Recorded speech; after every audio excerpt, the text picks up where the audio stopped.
भीमराव, मला लई भीती वाटते. यो महाराज मला असं सोडणार नाही. घाबरू नका काका, तुम्ही माझ्यावर विश्वास ठेवा. मी तुम्हाला काय बी होऊ देणार नाही. काका, काय बी होऊ दे, मग ते किती बी घाबरवू देत, पण घाबरू नका. आणि ही गोष्ट सतत ध्यानात ठेवा का कुणी बी घाबरवलं ना तर भीती त्याला बघून स्वतःच पळून जाते. पण कधी हार मानू नका. अगदी बरोबर बोलतोय भीम. मी प्रयत्न करन, पर तू स्वतःची काळजी घे बरं का. वय, मी माझी काळजी घेईन, तुम्ही बी घ्या.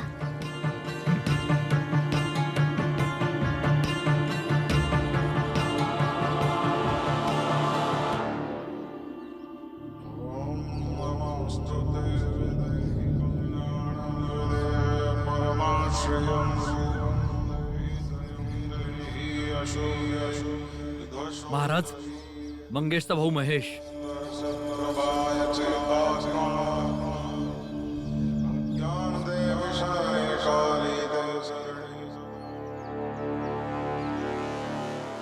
साष्टांग नमस्कार घाल महाराजांना. चल.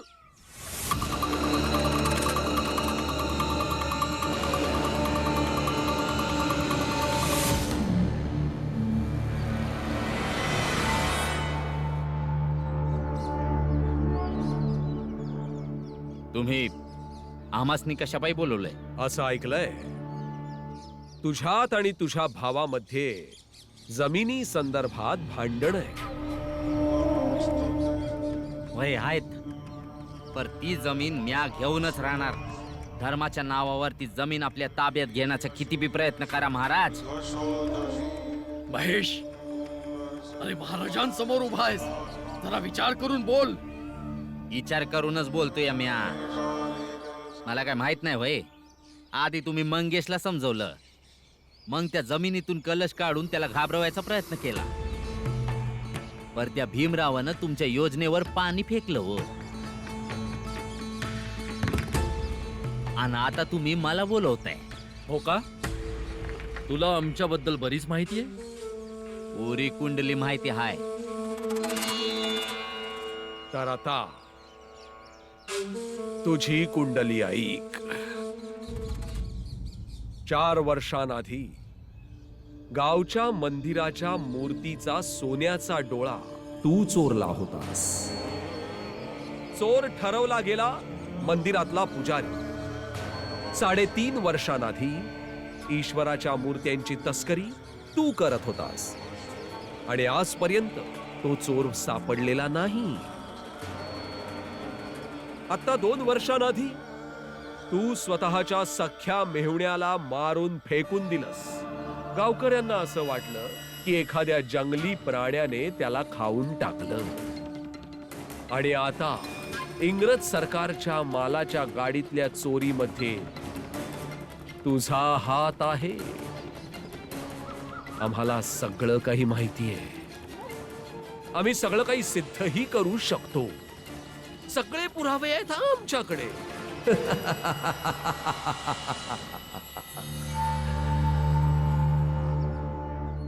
तसही प्रत्येक गुन्हेगाराची कुंडली ठेवणं आम्ही खूप गरजेचं समजतो. आमचं सुद्धा काम निघतं ना कधी कधी. आता 2 पर्याय आहेत तुझ्याकडे. एक, आम्हाला साथ दे.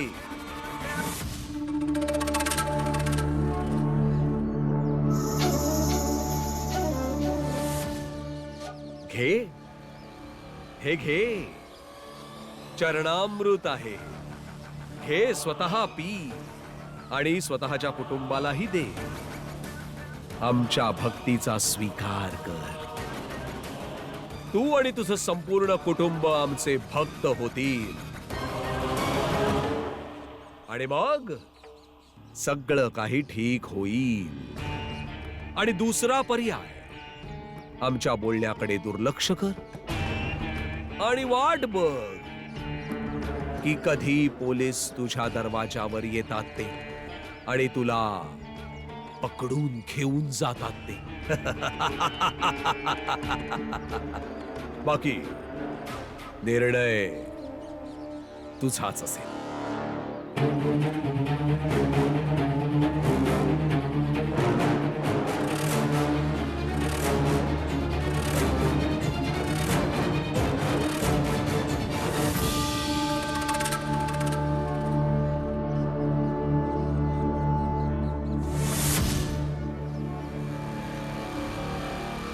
सांगा महाराज, मी काय करू ते सांगा. जाऊन आपल्या भावाशी मंगेशशी बोल की आजपासून तू त्या जमिनीच्या तुकड्यासाठी त्याला त्रास देणार नाहीस, कधीही नाही. परंतु त्यासाठी त्याने तुला 5,000 रुपये द्यायचे. आता एवढे पैसे त्याच्याकडे नसतीलच. मग तो पळत पळत येईल आमच्या शेटजींकडे आणि मग तेव्हाच आम्ही करू खेळ सुरू.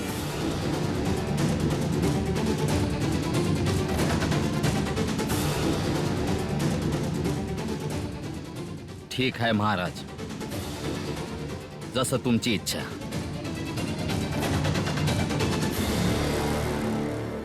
कल्याणमस्तु. वा महाराज वा. परिस्थितीला आपल्या बाजूने फिरवणे तर कोणी तुमच्याकडनं शिकावं. पण महाराज, तुम्हाला याची कुंडली कधी मिळाली? काढली आम्ही त्याची माहिती. एखाद्या माणसाची कमजोरी माहिती असेल तर त्याच्याबरोबर जिंकणं खूपच सोपं होतं. आणि आम्हाला हे माहित होतं की हा व्यक्ती असा आहे, तर मग त्याची कामं सुद्धा अगदी तशीच तर असणार.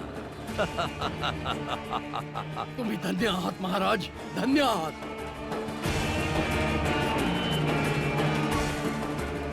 आता वाचव भीमरावा त्या जमिनीच्या तुकड्यालाही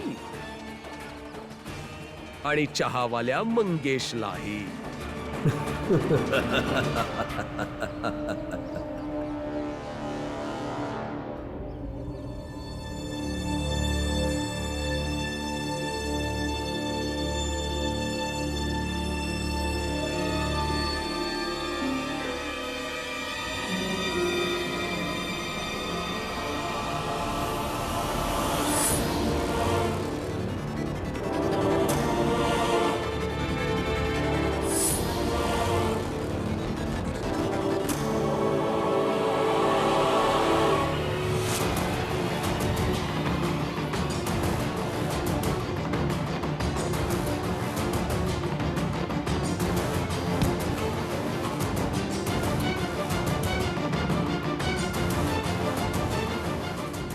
आणि ही गोष्ट कायम लक्षात ठेवा, का जर कुणी घाबरवलं ना तर भीती त्याला बघून स्वतःच पळून जाते.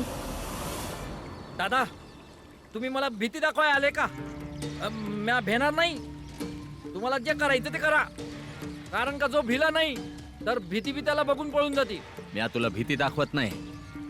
आपल्या मंदी जे जमिनीला घेऊन भांडणं आहे ते कशी सोडवायची त्याचा उपाय घेऊन आलोया. कुठला उपाय? हे बघ मंगेश, आपल्या दोघांची आई आणि बाई एकच आहे, तर मला तुला हेच सांगायचं हाय, या भांडणातून आपल्याला काय बी मिळणार नाही. हे बघा दादा, जास्त गोल गोल फिरून सांगू नका. जे बोलायचं ते सरळ बोला की. तर आता मी हेच सांगूया आलोया की त्या जमीनच्या बदल्यात तू मला 5,000 रुपये द्यायचे आणि जमीन तुझ्या नावावर. दादा, हे मी कसं मानू? जर 5,000 दिल्यानंतरही तुम्ही मला त्रास देणार नाही, माझी वाट अडवणार नाही. अरे मी शपथ घेऊन सांगतोय की या जमिनीला घेऊन मी तुला कधी बी त्रास देणार नाही.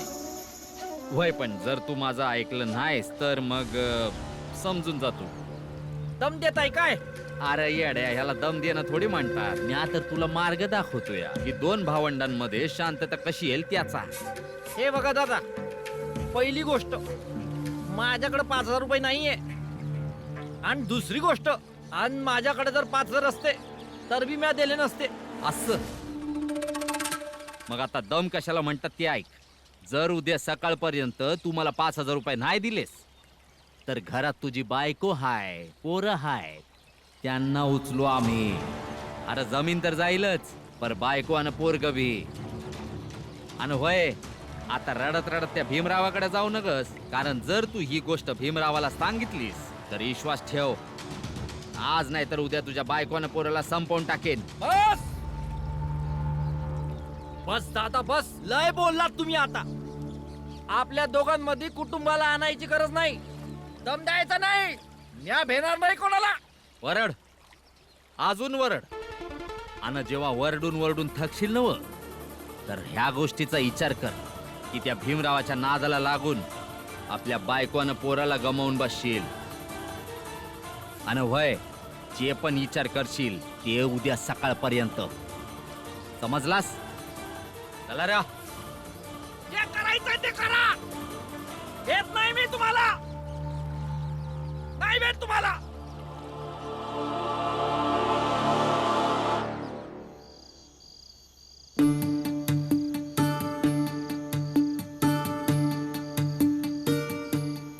रामजी काका, रामजी काका, हॅलो.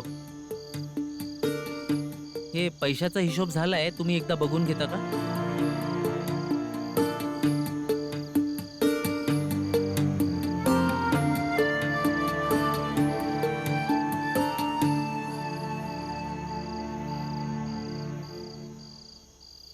आनंद, अभ्यासाची वेळ आहे. अभ्यास कर. बाबा, आज खूप चाललोय ना, म्हणून दमलोय जरा. उद्यापासून दुकानावर येऊ नकस.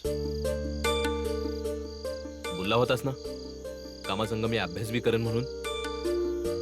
जर तुझ्याकडनं होत नसल तर राहू दे. नाही बाबा, बाबा मी अभ्यास पण करीन आणि काम पण करीन. मग कामाच्या वेळी फक्त काम आणि अभ्यासाच्या वेळी फक्त अभ्यास झाला पाहिजे.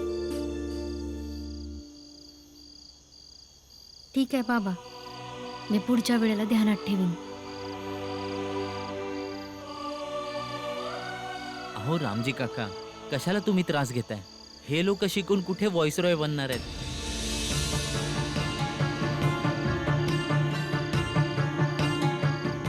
का शिकणं सवरणं फक्त व्हॉइसरॉय बनायलाच केलं जातं?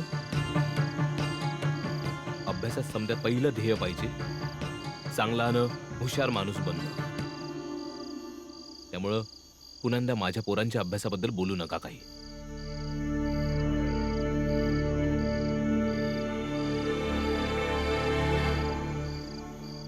हे हिशोब आणि त्याचे पैसे.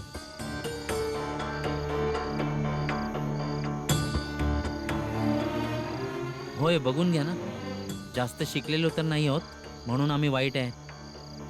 काही गडबड तर केली नाही ना? बघा. हे बघ, असं बोलू नकस. काय करणार, तुम्हाला तर जास्त करून शिकलेली लोकच आवडतात ना. सुशिक्षित नसल्याचा अर्थ वाईट असणं असं नाही होत. ते काय आहे ना भीमराव, यांचा मज्जा करायचा स्वभाव अजून गेला नाही. चला जेवायला.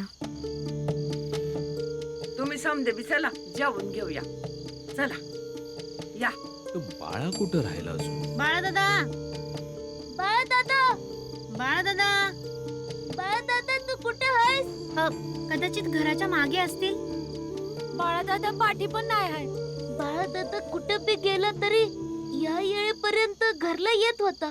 माहित नाही आज का नाही आला. ठीक आहे, त्या बाळाला शोधून येतो. बाबा, मी बी येतो तुमच्या संग. चल. होय बाबा, मी बी येतो. चल. बाळा दादा, ह्या लोकांच्या नाटकामध्ये आपण का त्रास घ्यायचा? मला तर खूप भूक लागली, मी चाललो. तू येणार आहेस की इथेच राहणार आहेस?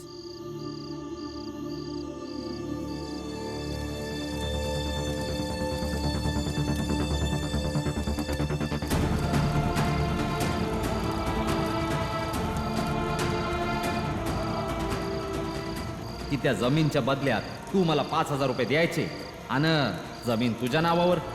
आणि वय, जे पण विचार करशील ते उद्या सकाळपर्यंत. भीमरावनं सांगितलं होतं कुठल्या बी परिस्थितीत भ्यायचं नाही. एक काम करतो, भीमरावला जाऊन सांगतो का माझ्या भावानं मला दम दिलाय. हा. आता रडत रडत त्या भीमरावाकडे जाऊ नकस, कारण जर तू ही गोष्ट भीमरावाला सांगितलीस तर विश्वास ठेव, आज नाही तर उद्या तुझ्या बायकोनं पोराला संपवून टाकेन. नाही नाही, भीमराव पाशी नाही जाऊ शकत. जर त्याला माहिती पडलं आणि त्यानं माझ्या कुटुंबासोबत काही बरवाईट केलं तर मी आयुष्यभर स्वतःला माफ करू शकणार नाही. मग आता काय करू मी? काही बी समजून नाही राहिलं.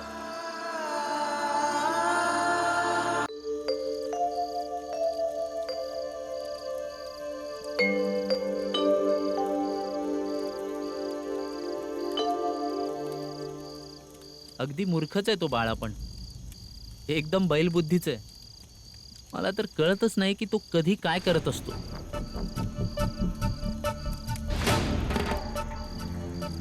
आणि तू नुसती काय बसलीयस? पंखा चालव.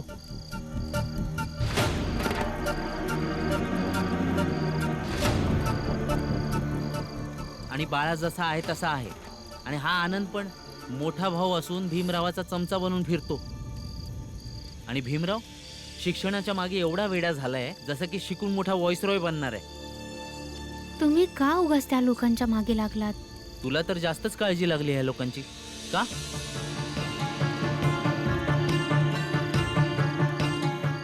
बाळा दादा अजून सापडले नाही, माहित नाही कुठे गेले. अगं येईल थोड्या वेळात. आणि जर नाहीच आला तर मी आता जेवतोय, जेवण झाल्यावर बघीन. ठीक आहे, आता निघून जा इथून. निघून जातो आणि परत नाही येणार, तेव्हा तर तुला बरं वाटेल ना. झोपलीस का ग? नाही. जा बाहेर जा, माझं जेवण झालं की ये. दिवसभर नवरा काम करून येतो आणि तुला त्याचं काहीच नाही की आल्यावर प्रेमाने हसून जेवण खायला घालायचं. जा तू बाहेर जाऊन थांब जा. अगं जातेस की नाही आता? जा.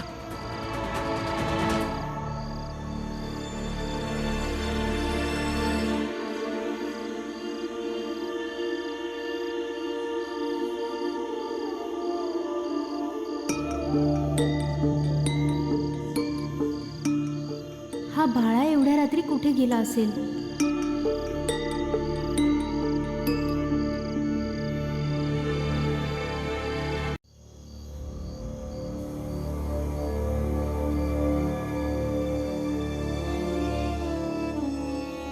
बाळा, आत्या, बाळदादा नाही भेटला. तसा न सांगता कुठे जात नाही तो. आज कस काय गेला बाबा? कधी येणार बाळ दादा? येईल बाळा, घाबरू नगस. बाळदादा,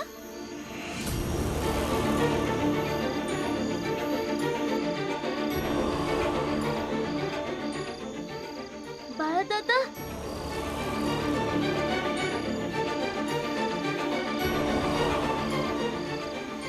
बाळा, तू कुठं होतास? बस बाजूच्या गावामध्ये बाजाचा कार्यक्रम कधी करायचा ते विचारायला गेलो होतो, म्हणून यायला मला उशीर झाला. बरं बाळा, सांगायचंच तरी ना, घरात समधी काळजी करत होती.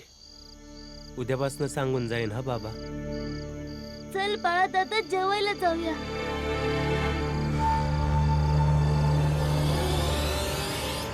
ऐक ग,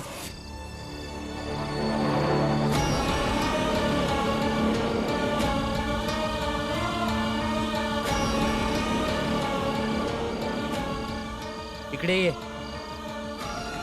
इकडे ये.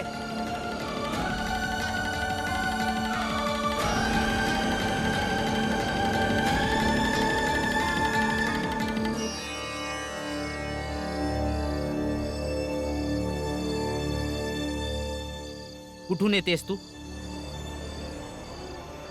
मी विचारतोय, कुठून येतेस तू? मला सांगशील एवढ्या रात्री कुठून येतेस?